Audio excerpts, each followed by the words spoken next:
Hello everyone, welcome to Everyday Essential series of Shantha Lakshmi IAS Academy, where we are going to discuss important topics from the Hindu and the Indian Express, especially with respect to the prelims examination. So today, as part of the series, let us discuss the topics of 19th July 2025, where we are going to discuss first about the INS Nistar, and second about the chronic venous insufficiency disease, and third about the Genius Act of the United States of America, and fourth about the Pratapgarh Fort, and finally Syria country mapping.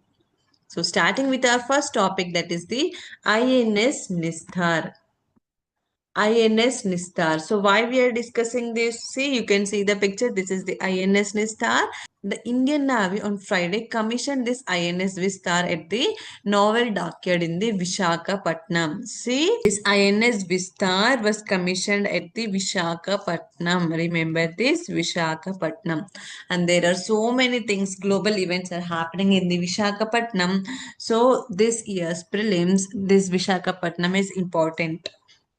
Now, coming to this INS Nistar. So, what is this INS Nistar?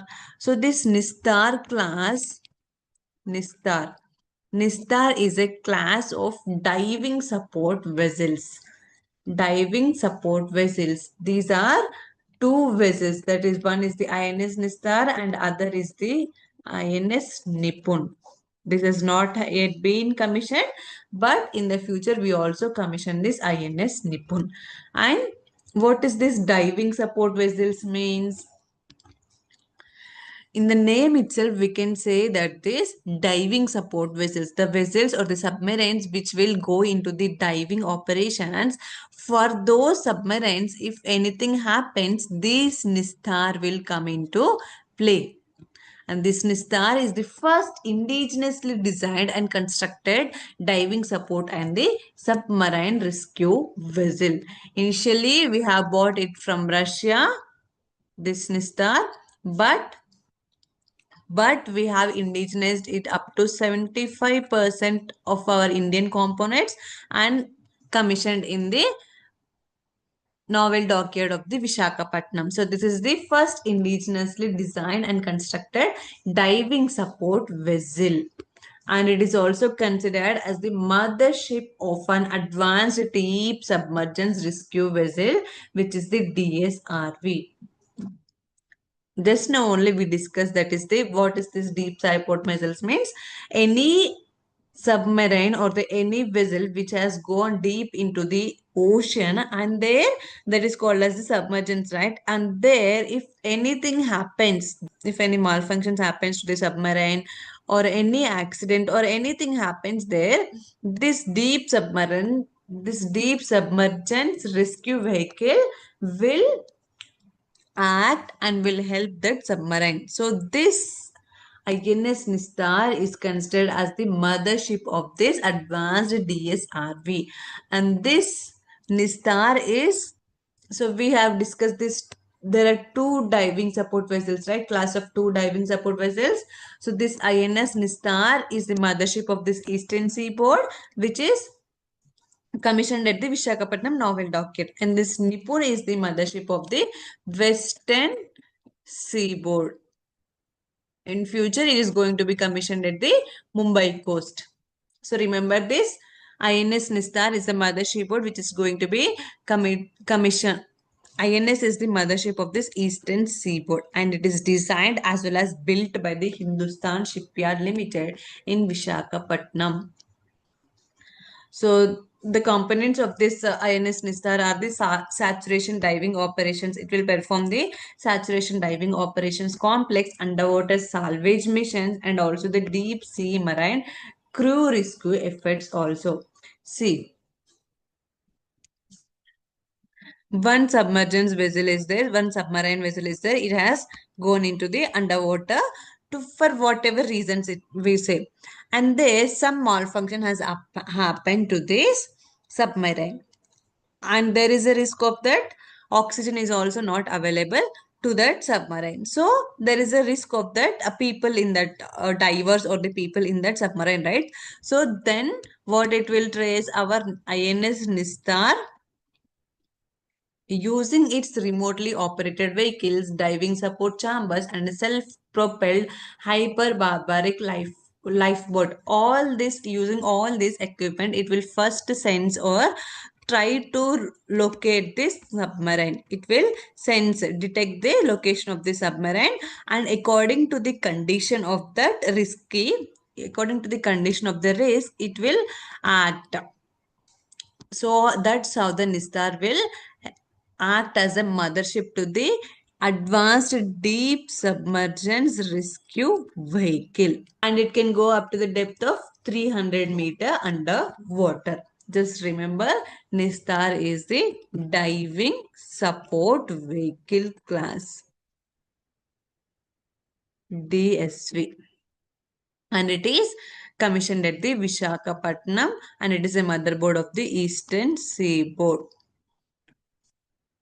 designed and built by the Hindustan Shipyards Limited. And moving to a second topic, that is the chronic venous insufficiency. So why we have discussing this? So our big daddy, president of the United States of America, Donald Trump, has been diagnosed with this insufficiency, that is the chronic venous insufficiency. And it is a fairly common condition in people older than 70. We'll see about this chronic venous insufficiency. So in the name itself, we can tell that it is related to the veins, right? So what is that? It occurs, this insufficiency occurs when the veins have trouble moving blood back to the heart. So when the veins are not comfortable in moving this blood back to the heart, it then their venous insufficiency will occur. It often occurs in the legs and can also cause swelling. So this is the case with our President Donald Trump. We observed, or the White House are told, that there is a swelling in the ankles and the lower foot. So that's how they told that the president has diagnosed with this chronic venous insufficiency. And what are the causes of this chronic venous insufficiency? It might be lack of exercise, or the long stretches of sitting or the standing can cause pressure in the veins. See, pressure in the veins, if a person continuously sits or stands for a long stretches of time and there is no exercise, there is no movement to the legs, so the blood will automatically come here only, right? The blood will be in the downward flow only, and the veins are trying to push this blood to the heart, but the person is not supporting for that. So what will happen? There occurs this pressure in these veins. So that's how there is swelling, or the veins become weak. So that's how this CVI will occur. And what are the symptoms? See, usually it occurs in the legs, right? So it might be the case of achy or the tight legs, cramping in the legs at night, edema, that means swelling in the lower legs and ankles. This has happened with the case of Donald Trump. And there is also the burning and the tingling or pains and needles in the legs, or discolored skin that looks reddish brown, or the flaking or the itching skin on your legs or the feet. And there is a full or heavy feeling in your legs, and there are ulcers that are open sores, usually near ankles, and the leathery looking skin on your legs, or it might be the case of varicose veins also. So these are the symptoms. If you have any of these symptoms, you can immediately consult your doctor. There is chronic venous insufficiency is mainly associated with this pain or the tingling sensation or cramping in the legs. And how this disease can be treated? Yes, it can be treated. If the case is serious, the doctors can squeeze those veins so that the veins come to the normal position and the blood will flow. Or else they will, or in any intense condition, they will there might be a chance of surgery also. And if you are in a if you are in a initial stages, this can be treated with the regular exercises. Regular exercises. And moving to the third topic, that is the Genius Act of United States of America. So the US President Donald Trump has signed this act. Now it became the full-fledged official act, Genius Act. So we'll see what is this Genius Act. So the Genius stands for the guidelines for ensuring national and the international use of the stable coins. So this is the full form of this Genius Act. So what is this stable? Oh, okay. So simply it is the regulator. Genius provides the regulatory framework for stable coins. Stable coins. So what are these stable coins? So stable coins is a form of cryptocurrency. Cryptocurrency which are being pegged at the fiat currency. So what does this fiat currency mean? Fiat currency means the legal, which have the legal backing. So in the case of the cryptocurrency which are pegged at this, in the case of US, it is the US dollars, that is the tether.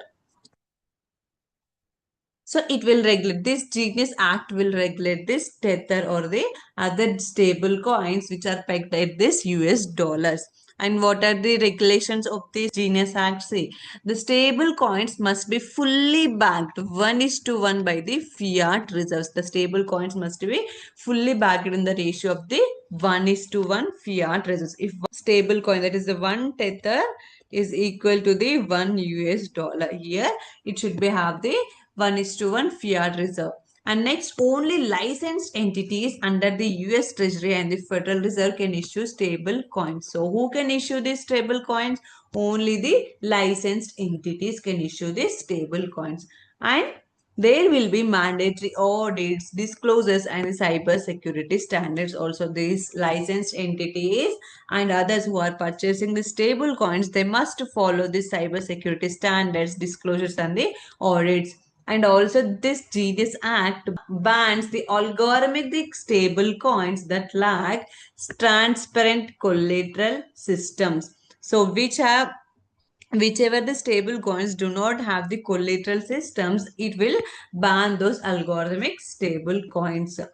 And this Genius Act also introduces international guidelines for the stable coin governance. See, it not only looks into the stable coin matter in the US, but also it introduces the international guidelines for establishing this stable coin governance, which might act as a encouraging step for other countries to also bring a law into the stable coins or the cryptocurrencies. So this is with respect to the stable coins and the Genius Act. Now, fourth topic, that is the Pratapgarh Fort. So we are discussing the 12 forts of this Maratha military landscape which have been recently inscribed into the UNESCO World Heritage Sites, right? So till now we have discussed Jinji Fort, that is in Tamil Nadu, and next about the Shivneri Fort, Saler Fort, and Logad Fort, next Raigad Fort. So we have discussed till now 5 forts from these 12 forts. Now let us see about this Pratapgarh fort. So you can see the picture of this Pratapgarh fort here. So this is also a type of hill fort and it is located in the Satara district in the Maharashtra state. And it is situated at an altitude of 3,500 feet above the ground level. And see, it was constructed by Shivaji, Chhatrapati Shivaji, in the year 1656 AD. What is the purpose of this Pratapgarh fort? See, Shivaji constructed this fort to gain control or defend the banks of this Neera and the Koina rivers. Neera and the Koina rivers, and also to defend this circular per pass. Remember, Neera and the Koina rivers and the per pass. That is the purpose of construction of this Pratapgarh fort. In the year 1659-80, there was this battle of Pratapgarh occurred between the Maratha and the Adil Shahi's Bijapur Sultanate. That is the Afzal Khan. So Chhatrapati Shivaji fought from the Maratha side and Bijapur Sultanate side Afzal Khan fought. And in that, Marathas emerged victorious. Marathas have won this war. That is the Battle of Pratapgarh. So this Pratapgarh fort is with the Marathas only. But in the year 1818 AD, during this Third Anglo-Maratha War, where the Marathas have defeated, and this Pratapgarh fort went into the control of the East India Company. And this in this fort there is this Bhavani temple situated. It is believed that from this temple only the Bhavani called as Bhavani gave the Bhavani sword Bhavani sword to the Chhatrapati Shivaji. And there is also this Mahadev temple and also this Afzal Khan stone near to this fort. So this is about this Pratapgarh fort of Maharashtra, which have been recently inscribed in the UNESCO World Heritage Site. Now, coming to a final topic, that is Syria. So why we are discussing about Syria? So there is a civil war going on between the Druze armed groups and the Bedouin clans. Remember these names, Druze and the Bedouin, which belongs to the Syria country. So let's see about the Syria mapping. So this is a country in the West Asia and its capital is Damascus. And coming to the boundary countries of the Syria, you can see it is Turkey here, next Iraq, Jordan, Israel, and the Lebanon. These are the bordering countries: Turkey, Iraq, Jordan, Israel, and the Lebanon. Coming to the drainage of this Syria, see this river Barada flows through this Damascus, the capital of this Syria, and most of this Syria is drainaged by this Euphrates river, which originates in the Turkey. See, you can see this Euphrates river, which originates in Turkey and flows through this Syria. And next, one more river is this Orontes river, and also we have this Khabur river, and also Lake Al Asad. And coming to the hills, say we have this anti-Lebanon mountains and the Mount Hermon, which is the highest peak in this Syria, and Mount Al Turus also. Official religion is Islam here, and Arabic is the official language of this Syria. So that's all for today. Thank you.